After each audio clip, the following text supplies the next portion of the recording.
राम राम मित्रों, United nation के Worldometer means दुनिया भर की आबादी नापने का उनका एक पैमाना है मैथमेटिकल। उसके अनुसार 6 अक्टूबर 2024 तक भारत की कुल आबादी जो है वो है 1 अरब 45 करोड़ 43,56,734।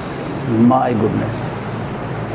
और इस आबादी के बढ़ने का जो रेशियो है वो ये पर मिनट 100 बच्चे।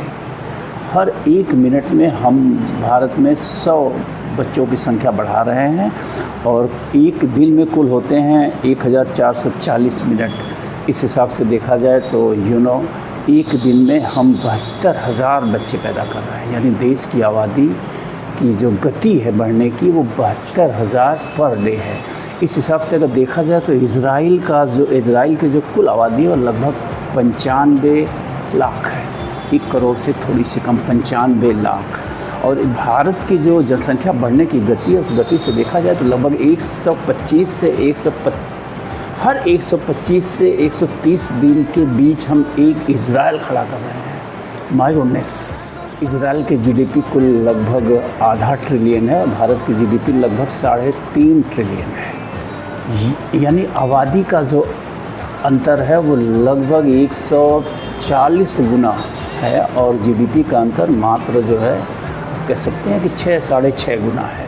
वहाँ प्रति व्यक्ति आय जो है वो 48,000 US डॉलर है एनुअल।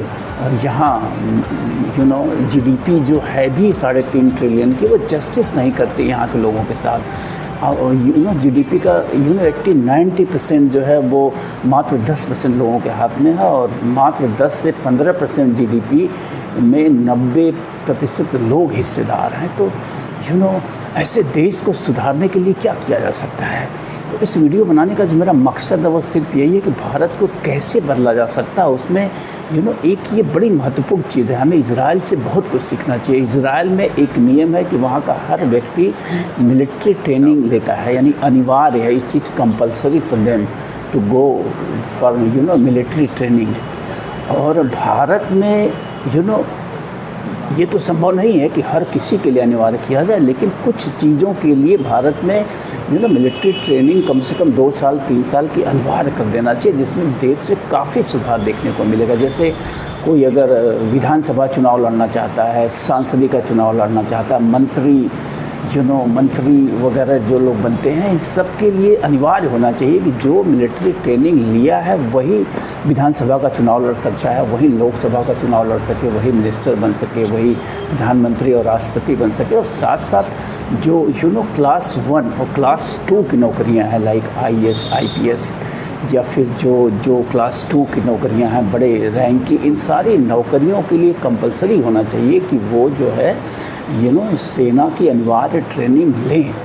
इससे देश में काफ़ी बदलाव आएगा। आज देश की स्थिति बहुत अच्छी नहीं है। देश में इतनी अराजकता फैली हुई है, इतने अराजक तत्व हो गए हैं, ये IAS IPS अधिकारी, ये नेता, ये विधायक, यानी ऐसे लोग जो है सांसद विधायक बन जा रहे हैं जिनके अंदर किसी भी प्रकार की कोई क्वालिटी नहीं है। और उससे ज़्यादा ये है कि ये जो राष्ट्र के नाम शपथ ले रहे हैं अपनी नौकरियों में, सांसद विधायक बनने के बाद, मिनिस्टर बनने के बाद, उस शपथ पे भी अधिकांश इनमें से हैं जो कायम नहीं रह पा रहे हैं। ऐसा देखने में आ रहा है व्यवहारिक रूप से। तो कुल मिला के इस छोटे से वीडियो का यही मकसद है कि भारत सरकार को इस पर विचार करना चाहिए, इस पर चिंतन करना चाहिए कि ठीक है, हम सारे लोगों के लिए मिलिट्री ट्रेनिंग अनिवार्य नहीं कर सकते, लेकिन ये कुछ जो महत्वपूर्ण पद होते हैं, जो लोग मिल के इस देश को चलाते हैं, IAS IPS, जजेज, और ये सांसद विधायक, यानी कुल मिला के आप ये कह सकते हैं कि 3-4 सैद्धांतिक रूप से 3 लोकतंत्र के स्तंभ होते हैं, लेकिन व्यवहारिक रूप से 4 होते हैं, जिनमें मीडिया को भी एक महत्वपूर्ण स्तंभ माना जाता है। तो इस स्तंभ से जुड़े जो लोग हैं उनके लिए मिलिट्री ट्रेनिंग अनिवार्य किया जाना चाहिए, ताकि उनके अंदर राष्ट्रवाद का तत्व विकसित हो सके। और ये होना चाहिए, इस पे देश को विचार करना चाहिए, देश के लोगों को विचार करना चाहिए, देश की सरकारों को विचार करना चाहिए। ऐसा करने से देश में ये जिस चीज़ की सबसे ज़्यादा कमी आज देश में है वो यही है, राष्ट्र के प्रति समर्पण, राष्ट्रीय भावना। आज हम इस कदर बटे हुए हैं धर्म और जाति के नाम पे कि हम पहले धर्म से पहचाने जाते हैं, फिर जाति से पहचाने जाते हैं, उसके बाद कहीं हमारे लिए राष्ट्रीयता आती है। तो ये जो विलुप्त होता हुआ राष्ट्रीयता है देश में, उसको पुनर्स्थापित करने के लिए लोगों के दिलों में, लोगों के दिमागों में ये आवश्यक है कि इन महत्वपूर्ण पदों पे जो कोई भी जाए उसके लिए अनिवार्य होना चाहिए कि वो ये सर्टिफिकेट, मिलिट्री ट्रेनिंग के सर्टिफिकेट उसके पास हो, और ये अनिवार्य किया जाए। थैंक यू, नमस्कार।